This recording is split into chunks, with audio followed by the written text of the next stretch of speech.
원래 우리가 찾는 이유로 시작했다가 하나님과 삶의 의미를 찾고 있던 사람에서 이제는 그 다음에 영적 아이, 영적 청년, 영적 부모로 성장하게 돼요. 근데 이것을 좀 더 나누면 영적 아이는 첫 번째는 결신자입니다. 하나님 나라 백성으로 태어나요. 성장 초신자예요. 하나님 나라 백성으로 자라갑니다. 영적 청년이 됩니다. 하나님 나라의 복음을 누릴 줄 알아요. 사역 준비자입니다. 하나님 나라의 복음을 나누게 됩니다. 영적 부모, 사역자는 하나님 나라의 공동체를 세우는 사람입니다. 지도자는 하나님 나라 공동체를 이끄는 사람이에요. 한 7단계의 성장이 되는데요. 여기서부터 요 사역자까지 오는데 불신자가 저기서 여기까지 오는데 10년 정도는 옵니다. 빨리 오는 경우에는 7년에도 오는 걸 봤어요. 이미 신자들의 경우에는 대부분 욕이 존재하죠. 이 신자들이 성장하면 여기까지 오는데 그가 잘못된 신앙의 오리엔테이션 틀만 없다면, 잘못된 기독교에 대한 잘못된 이해만 없다면 여기까지 오는데 5년이면 옵니다. 그러니까 모든 성도가 이 제사장 역할을, 이 사람은 결신자가 되는 순간 제사장 신분을 얻게 된 것이죠. 근데 제사장 신분을 가진 사람은 제사장 역할을 잘 할 수는 없어요. 이제 제사장 역할로 자라가다가 이때쯤 되면 제사장 역할을 하게 되는 것이죠. 이 영적으로 이걸 영적 성장 개념도인데요. 이 개념도에 대해서도 그냥 이렇게만 설명을 해드릴게요. 이거 다 공부를 같이 했으면 좋겠던 내용이에요. 그래서 이렇게 성장하게 됩니다. 이렇게 성장할 수 있도록 이게 뭐냐면 영적 성장의 길이에요. 근데 재밌게도 이렇게 내려가고 있죠? 왜 내려갈까요? 원래는 이렇게 그림을 그릴 때 거꾸로 그렸어요. 그랬더니 같이 이 자료를 만들고 있던 스텝 중에 하나가 저에게 말하기를, 목사님, 영적 성숙은 비움이며 낮아짐이라고 말씀하셨는데 계단에 이렇게 올라가게 하시면 높은 사람이 되는 것 같잖아요. 그래서 제가 맞다, 뒤집어라. 그래서 뒤집어진 겁니다. 맞아요. 영적 성숙은 낮아지는 것입니다. 자기를 비우는 것입니다. 다른 사람을 위해서 자기를 희생하는 길입니다. 그래서 점점 낮아지는 거죠. 어쨌든 이런 모든 개념을 여러분들 이론적으로 아니라 실제로 배우시고 그것이 교회 안에서 이루어지는 것이 정말 필요한 것이죠. 그래서 이렇게 하기 위해서 우리가 여러 가지 자료들을 만들었어요. 아까 말씀드렸던 여기서 찾는 이에서 결신자로 넘어갈 때 쓰는 뭐 풍성한 삶의 초대, 하나님 나라의 도전, 이런 자료들이 있고요. 또 성장 초신자가 성장할 수 있도록 하기 위해서 풍성한 삶의 첫걸음, 그다음에 자립신자가 되기 위해서 풍성한 삶의 기초, 사역 준비자가 되기 위해서 제자 훈련, 기독교 생존 방식, 여기 아직 제가 쓰지 않은 책이지만 공동체 기독교의 삶의 방식이라는 책도 여기 이제 나올 거예요. 그래서 그런 자료들이 여기 다 있는데요. 이런 자료들 하나하나를 잘 사용해서 제가 바라고 있는 건 이 자료가 중요한 게 아니고요. 성도들이 불신자에서 제사장 되게 하자. 제사장 되더라. 실제로 놀랍게 되더라. 이런 걸 여러분들한테 말씀드리고 싶은 거죠. 그래서 제자 훈련이라고 하는 것에 대해서 이제 좀 오해하실 수 있어요. 그거요, 다 해봤는데요, 이렇게 얘기를 해요. 제자 훈련은요, 프로그램이 아니고요, 제자로 살아갈 수 있도록 도와주는 훈련이에요. 그래서 이것은 한 번 하고 끝나는 게 아니라 반복적으로 하는 것입니다. 나들목 교회에서는요, 저희 하나복에 들어와 있는 많은 교회에서는 이 제자 훈련을 이거를 뭐 학기가 시작됐다 뭐 이렇게 하지 않고요, 그냥 각자 알아서 합니다. 저희 교회 같은 경우에는 올해는 특별히 온라인으로 이렇게 돼서 5교회, 아직 그 통계가 나오진 않았지만 온라인으로 이렇게 하게 되니까 이 풍삼기 다시 놓기 이런 걸 해요. 풍삼기가 풍성한 삶의 기초의 약자인데 풍삼기 다시 놓기 이런 걸 해가지고 많은 교회에서 다시 놓기를 해요. 그러니까 다시 놓기를 해서 어떤 일이 벌어지냐면 저희가 이번에 작년에 이 제자훈련 이거 한번 하려면 13주가 걸리고 한 번 할 때마다 준비하는 것까지 합쳐서 5시간 정도가 걸립니다. 그러니까 이게 결코 이 기초가 이게 베이직이 아니고요, 파운데이션이에요. 토대입니다. 그러니까 쉬운 게 아니에요. 기독교의 진리를, 하나님 나라 복음의 이 진리를 내면 깊이 받아들일 수 있게 돕는 프로그램인데, 이런 프로그램들을 가지고 사람들이 성장하는 거예요. 이게 기독교인의 삶이구나. 이렇게 멋진 기독교인의 삶이 있었구나. 나도 이런 삶을 살고 싶어. 그래서 이것을 한 번 하는 게 아니라 반복해요. 그래서 우리 나들목 교회에서는 이거를 이끌어주는 사람을 이끔이라고 하고 이걸 따르는 사람을 따름이라고 그래요. 이 뒤에 있는 제자 훈련에 신학과 철학 방법론 공부하셔야 돼요. 여기 아까 봤던 이 책 한 권, 이 한 권, 이것도 거의 500페이지가 되는 책입니다. 이 책이 그 제자 훈련에 대한 신학과 철학이 다 들어가 있는 책이기도 해요. 근데 이 책을 가지고 이제 이끔이들이 훈련을 받는 거죠. 그렇게 많이 공부를 아니 여러분 평생 사는 것이고 하나님의 진리를 배우는 것인데 공부하는 것이죠. 같이 공부하고 배우고. 근데 사실 이게 학교 공부하는 것은 공부하는 게 아니라 사람 살리고 싶어서, 공동체 세우고 싶어서 같이 배우는 것이죠. 이렇게 배워나가면서 같이 훈련해 나가는 과정입니다. 이런 훈련 프로그램이 기존의 제자 훈련과 이 풍성한 삶의 시리즈가 굉장히 차이가 나요. 그래서 그 차이에 대해서는 제가 이 책의 서론에도 나왔으니까 나중에 한번 보시기로 하고요. 그래서 저는 여러분들한테 말씀드리고 싶은 거는 제자 훈련이 실패하는 이유는요. 가장 중요한 이유는 제자 훈련을 하는 사람이 자기가 제자로서 성장하지 않아서 그래요. 제 강의를 또 들으시면 이 얘기는 제가 여러 번 반복하게 되는데 고린도전서 11장 1절에 사도 바울이 말하기를 내가 그리스도를 본받는 자가 된 것처럼 너희는 나를 본받는 자가 되라 이렇게 말했거든요. 이 말이 저는 어릴 때 이해가 안 됐어요. 아니 어떻게 바울이 얼마나 교만하면 저런 소리를 할까? 저게 저렇게 말해도 되는 걸까? 이런 생각을 했는데 그 원어를 보면 이런 원어를 제가 풀어서 해석하면 이런 뜻이에요. 내가 그리스도를 지금 본받아 가고 있으니 당신들은 나를 본받아 가십시오. 이런 뜻으로 이해하면 돼요. 그러니까 바울은 자기가 그리스도를 본받아 가는 것에 바빴어요. 그러면 자기 예수를 따라가니까 내 뒤에 오는 나로 인해서 예수를 믿은 사람들은 나를 따라오세요. 이렇게 얘기한 거예요. 그래서 고린도전서 9장 27절에서 그 앞부분에 뭐라고 그랬어요? 내가 전한 후에 버림받을까 두려워서 내가 내 몸을 쳐서 복종하노라. 이렇게 나오잖아요. 내가 주님을 따라가는 일을 위해서 내 몸을 막 쳐서 복종시키는 이유가 내가 전한 사람들이 나보다 앞지를까 봐. 아주 인간적인 모습이죠. 내가 오히려 버림받을까 봐 내가 더 따라 열심히 한다. 이렇게 얘기하는 거죠. 제자 훈련이 실패하는 이유는요. 제자 훈련자가 더 이상 제자로 성장하지 않아서예요. 제자 훈련의 목적은요. 제자 훈련을 받는 사람을 제자로 키우는 게 아니고요. 내가 더 좋은 제자가 되는 게 제자 훈련의 목적이에요. 내가 그래서 우리 이 훈련에는 이름 자체가 나는 이끔이고 그는 따름이에요. 나는 이끔이지만 내 앞에 있는 이끔이의 나에게는 따름이에요. 영원히 나는 그 주님과 내 사이에 나보다 앞서간 선배들이 있기 때문에 그를 따라가는 것이죠. 그래서 난 따름이에요. 그렇지만 내 뒤에는 나를 따라오는 또 따름이들이 있어요. 그러니까 나는 나의 이끔이에게는 따름이요. 나의 따름이에게는 이끔이가 되는 거죠. 그냥 그렇게 사는 거예요. 죽을 때까지. 그래서 나들목 교회는 또 하나복 교회들은 이제 나들목 교회는 오래됐고요. 이렇게 한 지가 18년, 20년 다 돼가니까. 그렇지만 이 하나복을 받아들인 교회에서도 이제 그런 일들이 벌어지고 있는데 이 풍성한 삶의 기초를 한 10번 정도 인도한 리더들은 나들목에는 나들목 교회 네트워크 교회 5교회는 수십 명입니다. 50번 이상 인도하고 100번 이상 인도했다는 사람들도 있어요. 그럼 그 사람들이 뭐가 모자라서 그러냐? 아닙니다. 사람 세우기 위해서 또 자기가 더욱더 이 기독교의 진리에 뿌리를 받고 성장하기 위해서 애쓰고 있어요. 이거를 여러분 배우셔야 돼요. 프로그램을 어떻게 운영하냐 그거 중요하지 않고요. 여러분이 풍성한 삶을 누리느냐가 중요해요. 아까 여러분 그림표에서 보셨잖아요. 결신자가 뭐라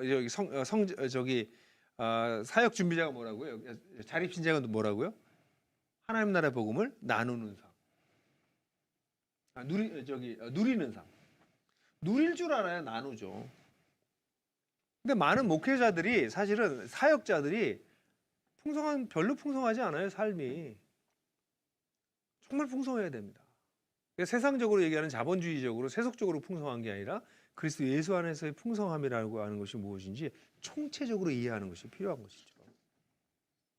그러면 어떤 일이 벌어지냐면요. 이런 성장을 하게 되면 사람들이 세상을 변화시키기 시작해요. 이게 하나의 유기체적으로 돌아가는 거죠. 복음을 전하고 복음을 전한 사람이 건강한 공동체에 속해서 균형 있게 성장하고 균형 있게 성장한 사람이 안팎의 변혁을 일으켜서 세상을 변화시키는데 투입되고. 그래서 이 변혁력이라고 하는 건 운동권이 하는 게 아닙니다. 이건 이 변혁력의 핵심은 어디서 오냐면 복음에서 오는 거예요. 하나님 나라의 복음에서. 그래서 이런 복음이 변혁이 일어나니까 일어나는 일들이 뭐가 있겠어요? 사람이 변하고 새로운 일들이 벌어지는 거죠. 제가 영상 하나 또 보여드릴게요.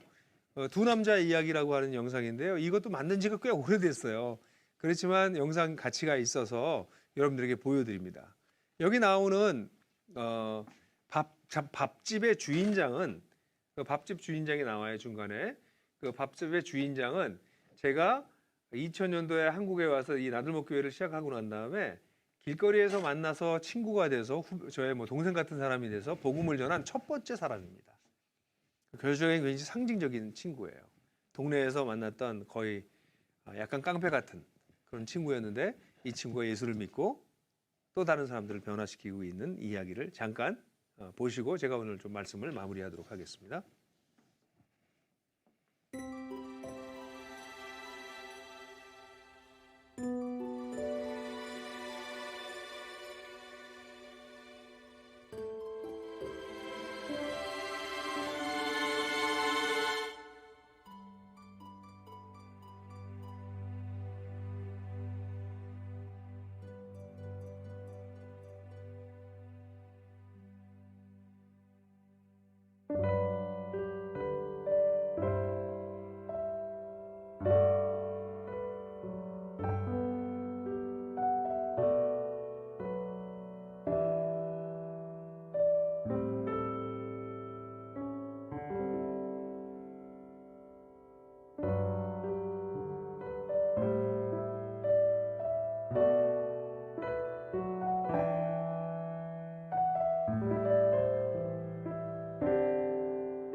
시간이 많이 남지 않았지만 이 영상을 보여드린 거는 이게 실제로 일어나고 있다는 얘기를 좀 많이 드리고 싶어서 그래요.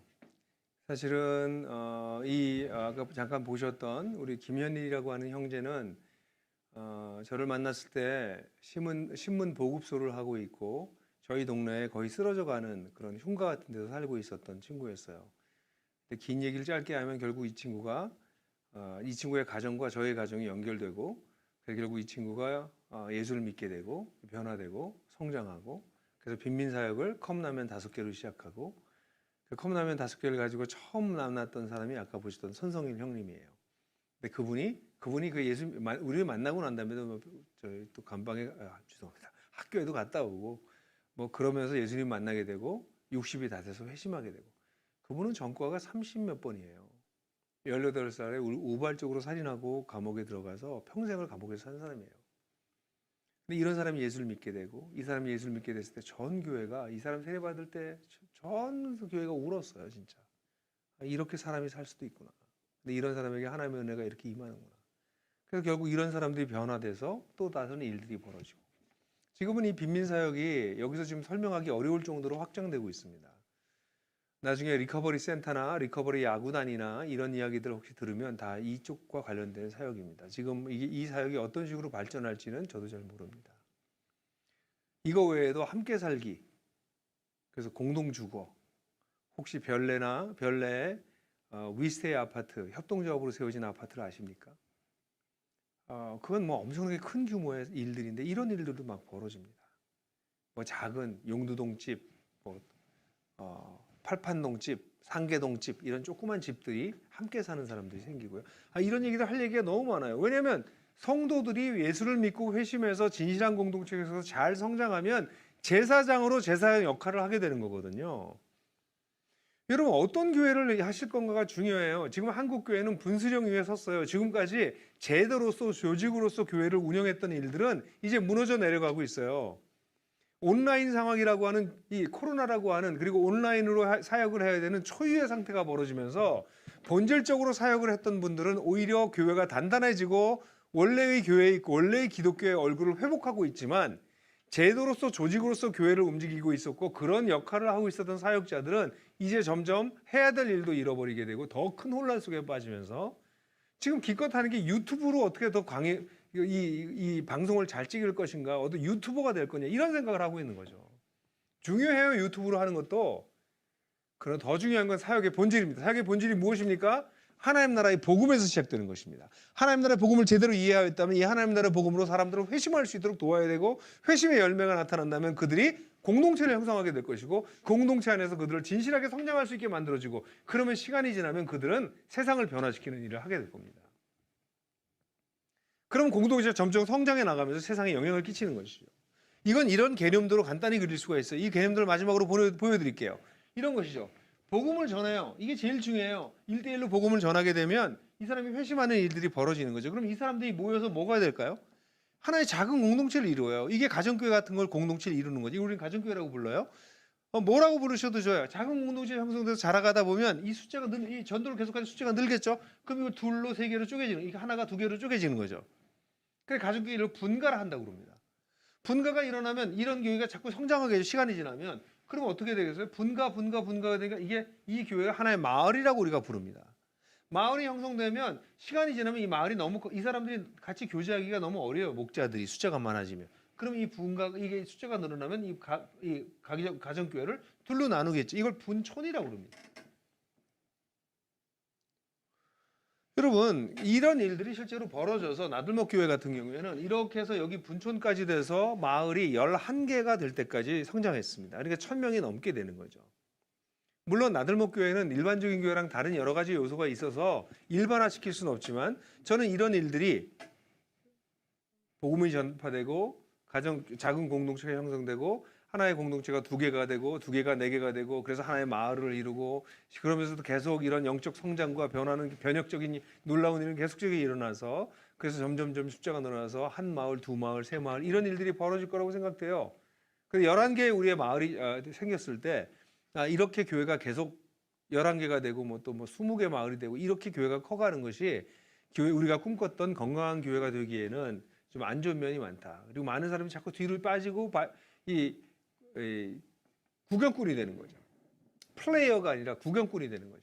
그래서 2014년부터 우리가 거의 4년 동안 준비해서 분교를 준비합니다. 물론 저희 교회는 분교를 위해서 교회가 나뉘어지는 걸, 네트워크가 되는 걸 위해서 세워질 때부터 그런 꿈을 가지고 세웠긴 했지만 실제적인 준비는 4년 정도 했죠. 그래서 어떤 일이 벌어지냐면 이 분촌이 분교가 되는 거죠. 이렇게 쪼개지는 거죠.